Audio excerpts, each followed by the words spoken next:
It's time for The Engine, powered by Junior Achievement of Western Massachusetts, bringing you insights and interviews from entrepreneurs and innovators to help you own your economic success.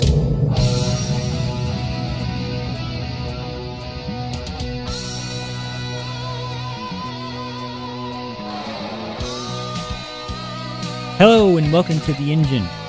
I'm Tom Fox. I am the chairman of the board of directors for Junior Achievement of Western Massachusetts, which is the genesis of this show. Junior Achievement helps kids understand their economic success through work readiness, education, financial literacy, and entrepreneurship. You can learn more about Junior Achievement at jawm.org. And you can learn more about me at my website, which is THOMFOX at Tom Fox. Oh, that was the website. Yeah, that's how crazy I am, Steve. I've been running around for the last 2 days, but it is THOMFOX.com. The email is THOMFOX at THOMFOX.com. And I don't think I need any more coffee. Although you may. It's pretty early in the morning right now that you listen to the show, so I definitely encourage you to put on a cup of coffee because we have a great conversation coming up. We have Megan Rothschild. How you doing? From Chick Media.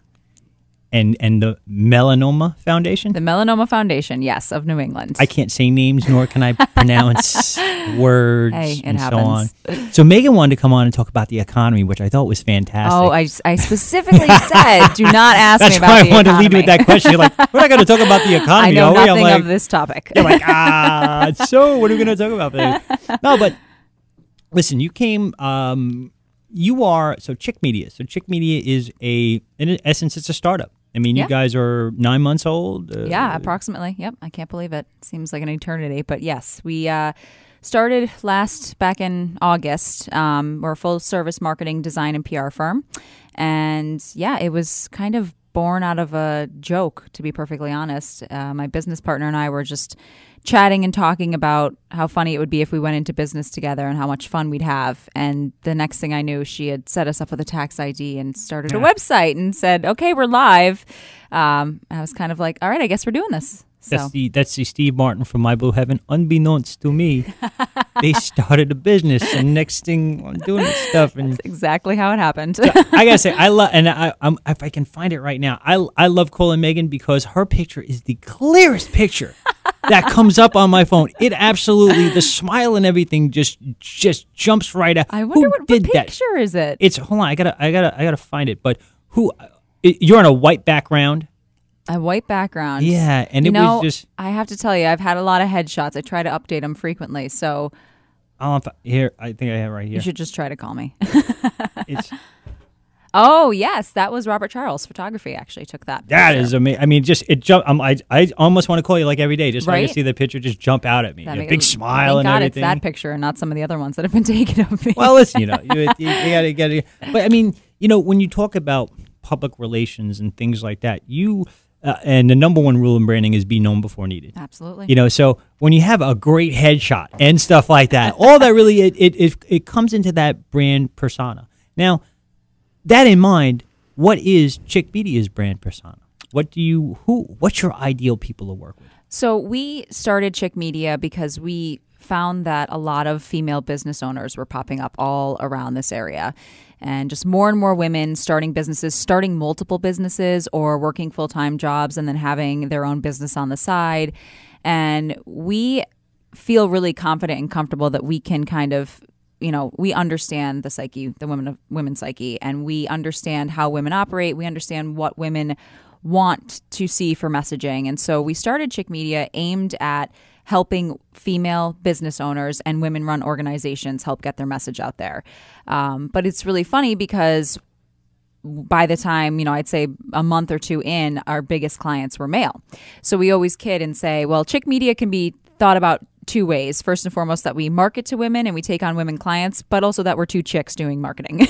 We're two chicks doing media. So that's... And it doesn't hurt that easy on the eyes, too. Yeah. I mean, both you women are thank you. That's female. It's honestly, it's a lot of fun, and we are really genuine with the work we do. We enjoy it so much and we care about it so much. And I think the image that we try to project is a lot of female empowerment, but we're also completely open and okay with being goofy and silly and, just having a good time.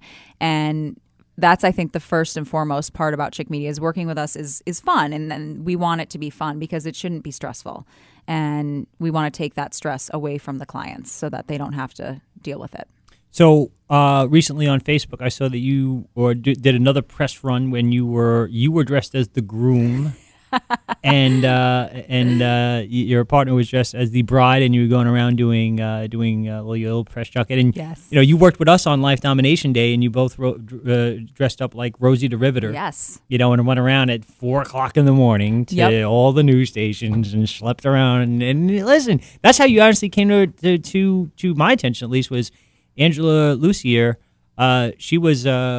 She came in when we had the Bruno Fox group before we blew that thing up.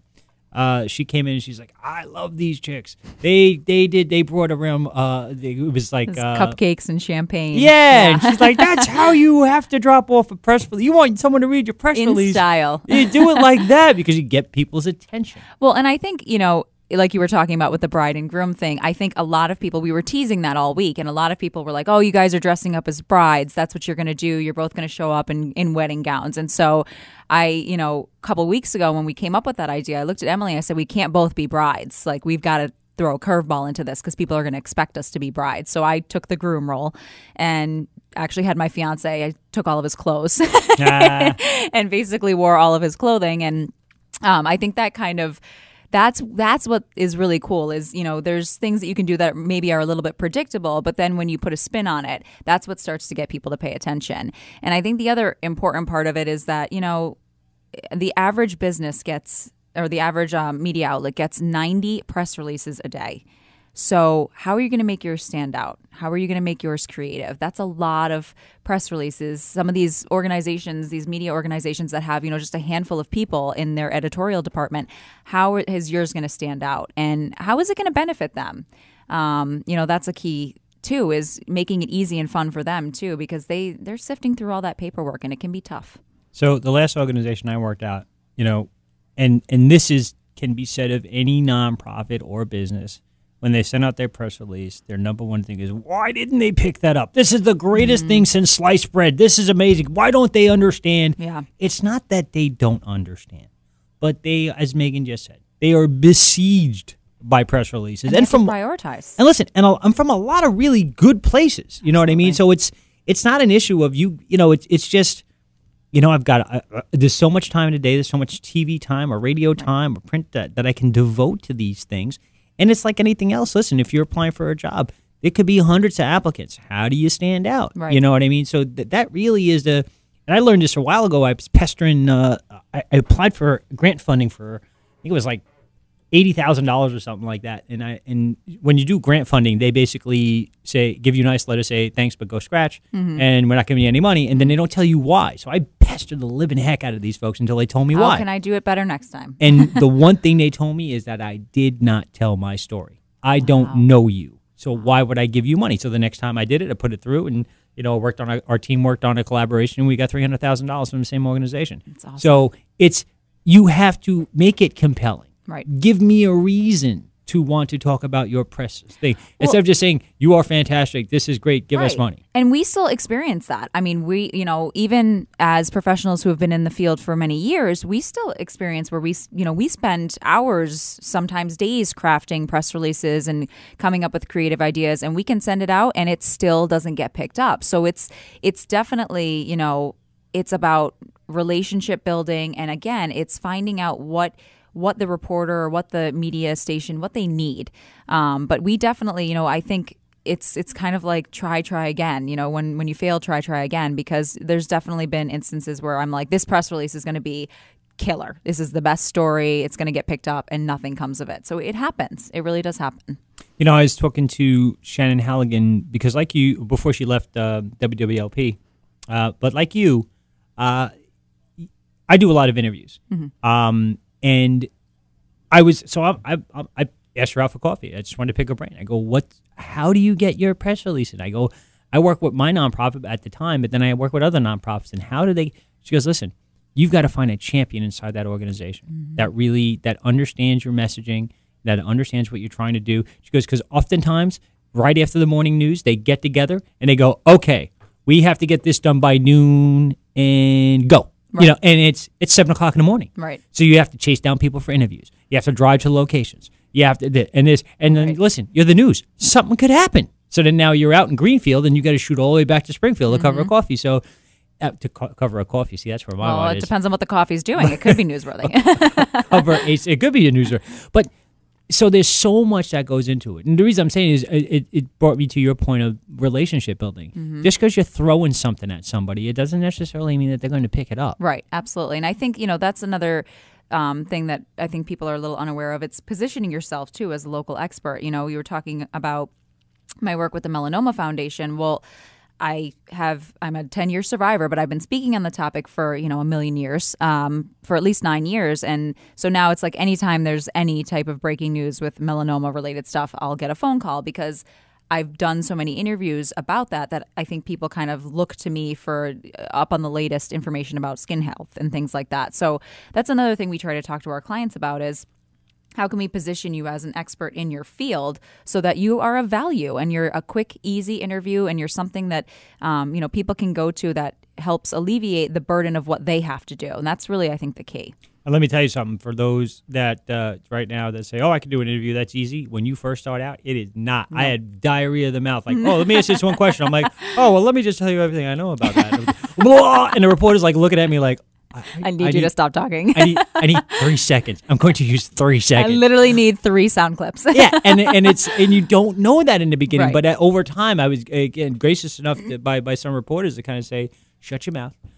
Give me 3 or 4, and I do other things too. Like so for nonprofits, if you're trying to do some of this, because obviously I generally put together whatever notes I'm going to talk about. I put some bullet points together. I email it over to them so that they have it, so they can easily take that and use that. I give them some of my sources sometimes. Like this was here, this is there.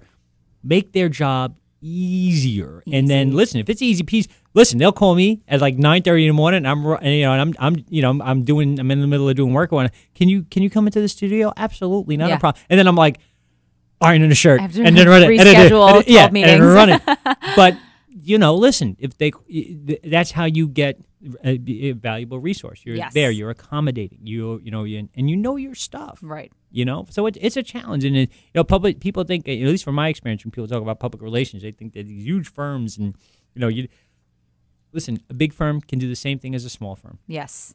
It's just, but do you really need to pay those Madison Avenue kind of prices? And listen, it's a tough game, but you have to work with people that are thinking a little bit outside the box. And again, that's why I appreciate what Chick Media is doing, is because you're not just doing your same old, well, let me put another press release on that stack of 90. Right. How am I going to get out there and with an innovative approach and let people know about these great messages that are happening in the community? And it's very individualized. I mean, you have to do your research, and you were talking about the bride and groom press drop. Well, the client was, a wedding planner. And so we did a lot of research about, okay, well, who's talking about weddings and who's talking about brides and who's in this conversation on social media right now, and who would find this interesting. And obviously a lot of the stuff that we do, being Chick Media, is very female focused. So we always pamper and treat the women reporters, no offense, the women reporters and the women hosts, we pamper them as much as we can, because when they're getting cupcakes and champagne on a Friday, they're going to like us and they're going to let us back in. So, it's an individualized approach. You have to do your research. You have to figure out, who's contributing to the conversation in a meaningful way. And then how do you get them to start talking about you? How do you get them to engage with your product or your brand? And it's not always easy, and that's why people hire outside people. So because they, you do what you do very well, and you have to sometimes go to people that do what they do very well. So there's business owners just don't have time, frankly. That's one of the biggest things that I've learned having started this business and working with small business owners, is that they want to run their business, and the marketing and PR stuff is kind of always off on the sidelines. But I always say to people, you could have a really great product or service, but if you're not telling anyone about it, how is that benefiting you? So yeah, it definitely stands to that reason. I mean, and I've seen this in even organizations I worked in. They're like, well, they should know us already. Well, who are you? Right. Honestly, it's companies get an ego where they think that everybody should know who they are and this, that, and the other thing. And what do you mean they don't know about us? And listen, not for nothing, people's lives are busy, man. You know, there's a lot going on. And look at where we are now, especially in this media climate that we're in. You have social media that's fighting for people's attention. You now have the second screen, that's added on TV right now. It's not just people who are using their TV are using tablets more in conjunction with that, their phones. There's so much stuff. And listen, you can skip commercials now. You know what I mean? So that didn't exist years ago. You're inundated on a daily basis. It's so much. And listen, and everybody has a different mission. And it resonates with different people. You know, some people, I hear from people, how come the Dakin Humane Society raises buckets of money and, instead of this. There's animals there. There's a puppy and there's a kitten. Puppies and kittens. Come on. It's a tough. Animals and kids. So it's everybody has a different mission. And while everybody is very worthwhile in their causes, it is a challenge. But I think the good thing and the good reason to work with folks like Chick Media is they can help you identify where your audience is and help you massage the message that your audience is. Sometimes it's not about just getting a broad, huge broad broadcast out there that everybody hears about it. It's more impactful when you're speaking directly to your audience because you know you're hitting those tumbler points. Fish where the fish are. Yeah, and they're going, that resonated with me so much. I've got $100 I can give or $200 or whatever it is. So, but by speaking directly to your audience instead of trying to cast this wide net, it's more efficient anyway. Definitely. And to that point, I mean, you're a spokesperson for the melanoma. Melanoma. I feel like that. What was the old? What was that old Muppets thing? Melanoma. Melanoma Foundation. Melanoma. Yes.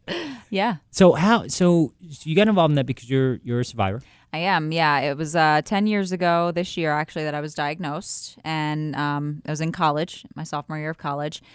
And I was diagnosed after being actually really pushy with my doctor and demanding to have a mole taken off on my stomach. She thought it looked fine, which it did. It had regular borders. It didn't have all the warning signs of melanoma, but I knew something was off about it. So I pushed to have it removed. Went in a week later to have the stitches taken out and was given a diagnosis of stage 2 melanoma. So I had to undergo huge surgery. They wanted to make sure it hadn't progressed to a stage 3, so I had to have lymph nodes taken out and radioactive dye injections and drainage tubes and all these horrific things that you don't normally associate with a skin cancer diagnosis. We have this unfortunate misconception that skin cancer is just skin cancer, and it's an easy cancer to get over, but it's not. And so about a year after my diagnosis and a year after beating myself up and feeling like I did it to myself, having a lot of guilt, having a lot of self-pity, I realized that it happened for a reason. And I started sharing my story. And I got involved with the Melanoma Foundation on a board level about 7 years ago. And just this year, they asked me to come on board as an official spokesperson for the organization. So I'm really excited to be working with them. I mean, I've been working with them, like I said, for many years, but it's at a much higher level now, and it's been awesome. It's been a lot of fun. So, as a spokesperson, you travel around, you do a lot of interviews, you talk to people, you share your experiences so that other people can, first of all, be educated about it, because you can't change anything unless you're educated about certain facets of it. So you educate people on how they can check. Yes. For melanoma? Yeah, that's the thing with melanoma. It's the only curable cancer, and it's nearly 100% curable if it's caught in time. So the thing with melanoma is all about early detection, which obviously a lot of cancers are, but melanoma is so critical because it's a cancer that's right there, it shows itself right there on your skin, and it can be caught early and completely cured. So a lot of what we talk about is, early detection, and then a lot of prevention, how you can prevent a melanoma diagnosis, because there are so many factors that are preventable. There's some that are not preventable. There is genetic predisposition to having skin cancer, and there's family history and things like that. But sun exposure, UV exposure, et cetera, is all preventable.